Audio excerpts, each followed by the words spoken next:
Rose Blossom. Well, it's an exciting day because we have an in-house guest. Of course, this time around, not a the Zoom guest. So yes, you're welcome to the show. It runs from Monday through Friday, and we're streaming live on our YouTube channel at Galaxy TV News. So you can type in Galaxy TV News on YouTube and you watch us live. And also, if you are on transit or probably you're not close to a TV screen and you still want to watch every live program on Galaxy TV live, you can actually download Galaxy Television app from Google Play Store or Apple Play Store. Type in Galaxy Television and download that app to watch us live. You're welcome again as usual. I'm going to introduce my guest because she's in the studio. It's not as so yeah, the honors of introducing an amazing person. Of course, it's not the first time being on the show, and she has always been dishing great, amazing advice. But this time around, we're going into something very interesting. It's gonna be bombastic. But anyways, her name is Michelle Adesonya. Of course, okay, I'm not gonna skip the middle. Michelle Toby Adesonya. Before I get sued. Okay, she's an entrepreneur, the creative director of Alina Creations. She is a coach. She is a women's advocate. Also, she's the founder of Life and Relationship Matters. Welcome to the show, Michelle. How you doing? I'm so good. It's so good to be here again. It's good to have you again. Good morning. And this is the first time this year I'm seeing you, right? Yes. So Happy New Year to you. Happy New Year. Happy Valentine in arrears. Thank you. Okay, so it's exciting to be here. Usually before we go into what we have for today and what we're talking about today, to attract, build, and sustain a healthy relationship. Remember, it's three things in one.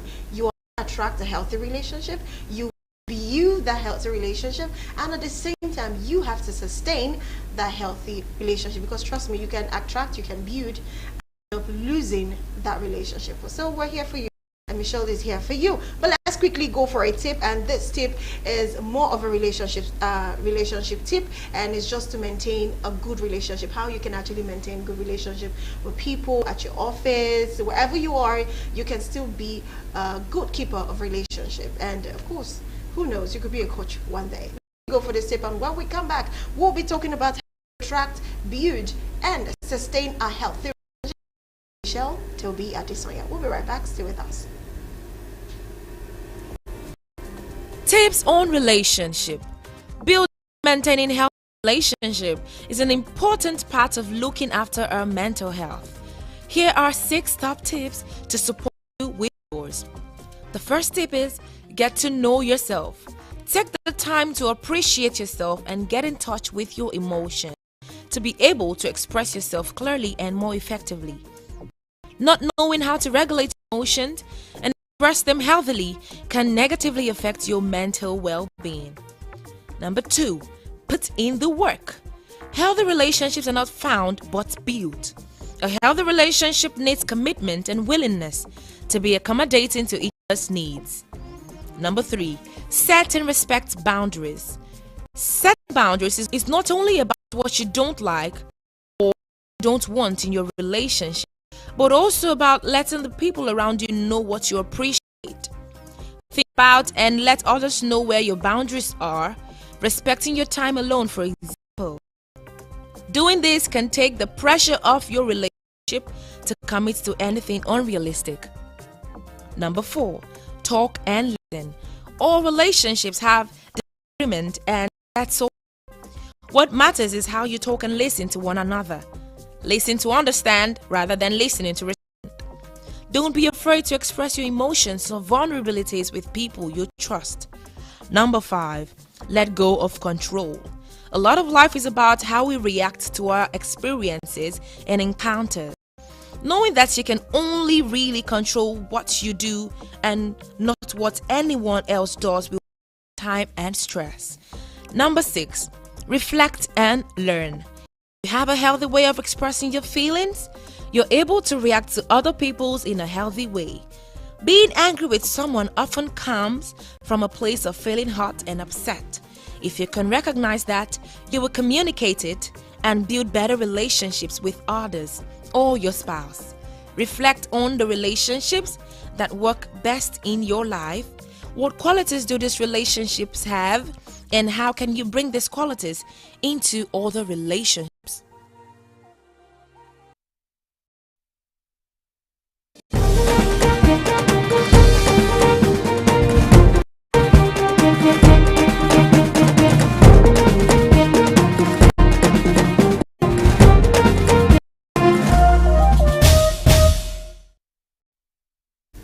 All right, yes.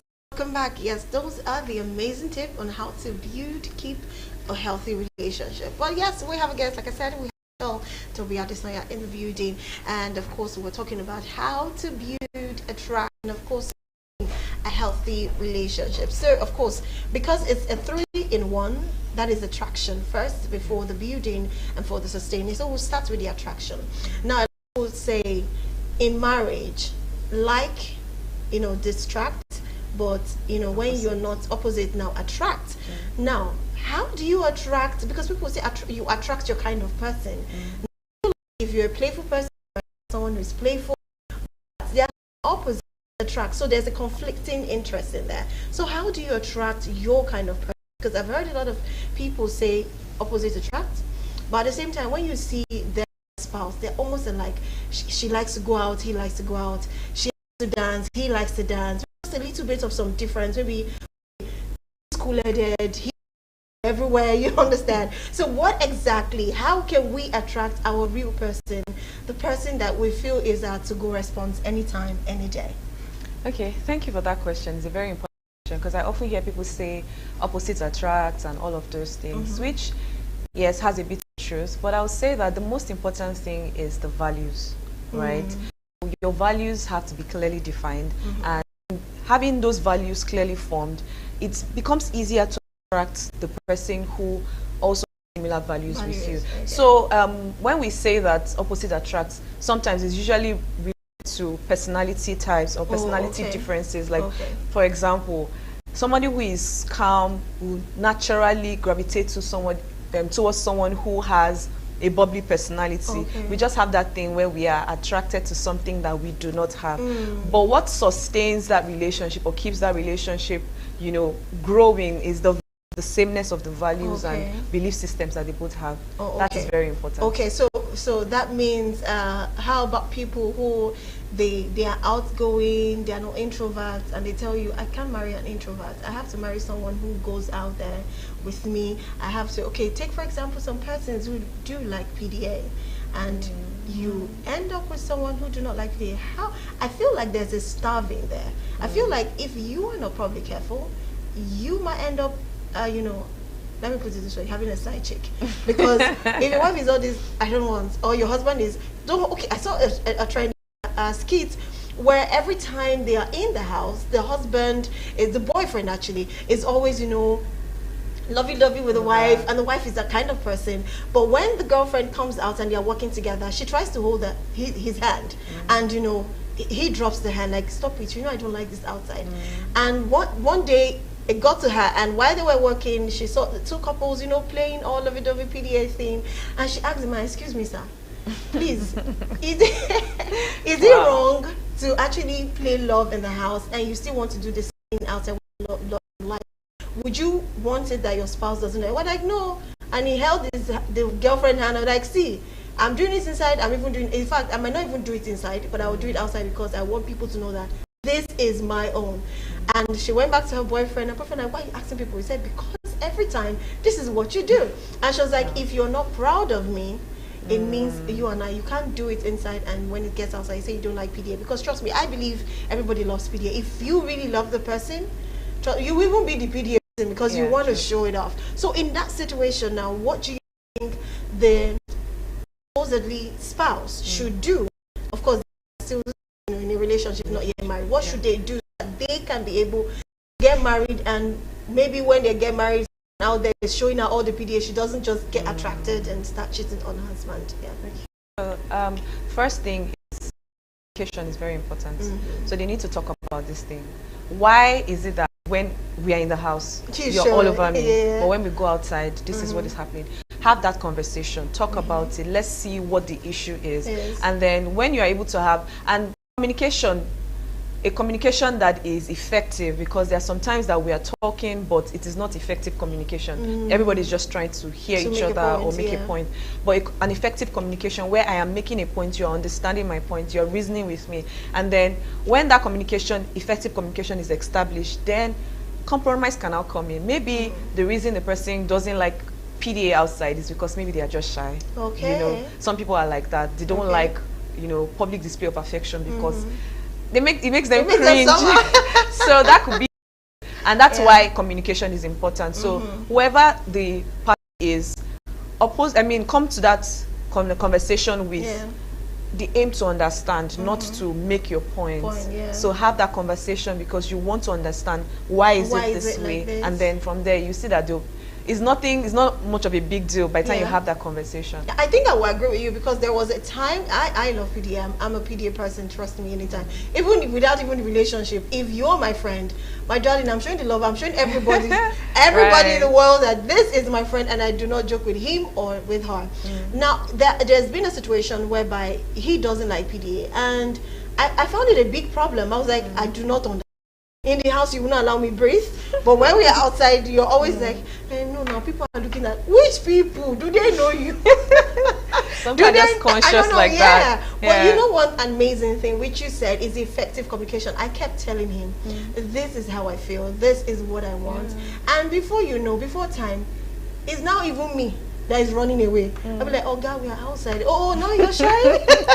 So you understand? So I think it's true. Because I love to tell people that when you're in a relationship with somebody, tell the person how you want to be loved. Sometimes people speak their own love language to you, what they understand. Love to you. But you need to communicate to them. I like it when we go out and you hold my hands. I like it when you peck me. All of these things, say it to them without having to argue. Yeah, exactly. So important. I totally agree with that. But now, because of this thing you said, there are some persons who have seen, who I know, they will tell you, and they always have that clash. And mostly, especially the guys. Though the ladies too have it, but I think because we are talkatives, basically, we tend to always find a way to tell them what we want. Now, for the man, I feel like, how should I be telling her how to love me? She should find that out. She should know how to love me. And I'll be like, dude, she can't get into your head. What she's showing you is what she knows how to love. That is the best way she feels she can love someone. And maybe that is even her own love language. So it might take a longer time for her to learn how to love you. So if you really want her to really love you and you want it very fast, you want it in a better space, I think it's better you find a subtle way. You might not say it with words. You might find another way to tell her that, okay, this is what you wanted. I don't know, do you subscribe to that too? Yes, I do. Okay. All right, so we're on the same page, yeah. All right, so now we've attracted the kind of healthy relationship we want. There is a standard. How do you continue to build that relationship? Because trust me, when you start a relationship, I believe it's just like a seed, and it has to turn into a tree which will bear fruit. You understand? So how can we build a healthy relationship without? Of course, there will be the ups and downs, but how do we make sure that we continually build a healthy relationship? The one and very important thing to do is to invest in that relationship.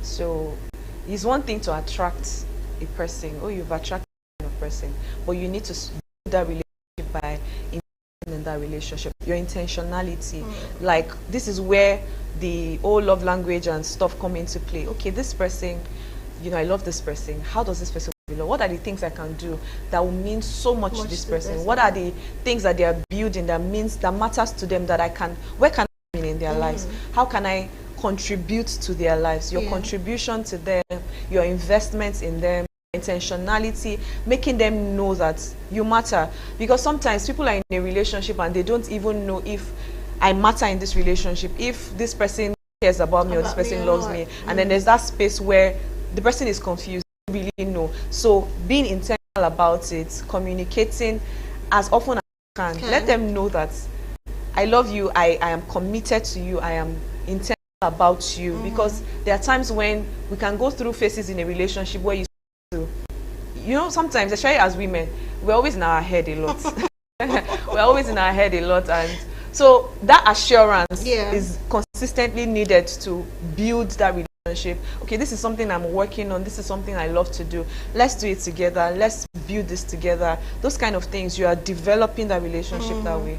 Okay, wow, building a relationship. Now, you said something about investment. Can you tell us the best ways you can actually, you mentioned something, but I want it to be more detailed so that people understand how best you can really, really invest in a relationship that I think the other partner, your partner, would understand that, okay, this person is ready to build something with me. So first thing is communication, right? Okay. That communication is important. And in terms of you always expressing yourself to okay. them. But it goes beyond just expressing yourself. It also goes into you not just talking but showing. Okay. So you say I love you, then how do you love me? If you love me, there are certain things you will do for me. If you love me, you will not hurt me. If you love me, you will do the things that makes me happy, right? Yeah. And vice versa. Investing in a relationship, like for example, business and building this particular business, and if you understand how it is when somebody is building something, whether a vision or a business, you know that there is a part of them that goes into it. Of course. You can't be in a relationship with that kind of person and then you don't care. You are so nonchalant about it. You care about is, oh, I love you, let's go and see, let's go on a date. But you've never taken out time to say, okay, this thing that you're working on, this idea that you're working on, how is it, how can I contribute to this? It doesn't have to be money. It can be your presence, it can be an idea. Okay, I think I saw something that can help this business grow further or make this business go to the next level. Those little investment that you make, the time that you spend as well is another form of investment that you make into a relationship. Quality time with this person, the assurance that you give them that, okay, this person has got me, like whatever the case may be, they've got me. So ways you can invest in a relationship. Investing, whoa, that is why you see some persons when it's now time for a breakup. Okay, it's not like there's always a time for a breakup, I'm just saying when there's a time for, because you have seen so much investment they've put into work. You find out, I don't know, I'm not saying suicide is the right thing. That's why you see some people be like, what again do I have? I just want to go. And that's not the way to go, honestly. I know investment is very important, like she said, to have a healthy relationship. And see, when we're talking about relationship, we're not just even talking about marriage or relationship. Even in friendship, you have to show that you are there for the person. But anyways, we're still continuing to talk about how to build, how to attract, and how to sustain a healthy relationship. So we've talked about the attraction, we've talked about the building, we are still on the building, and of course we'll be going over to the sustainability of a relationship. But let's quickly take another tip just to take a breather, and of course we'll come back to the studio to continue the program. But this tip is all about developing a positive relationship. Like we said, we don't want any negative vibe. It's all going to be positive, and it's all going to be, like she said, investment, communication. There's another word for communication, effective communication, because sometimes you can be communicating and still you're not listening. But when it's effective, you're listening and you can definitely maybe do what the person is communicating with you. So let's quickly go for this tip on how to develop a positive relationship. I'll be right back.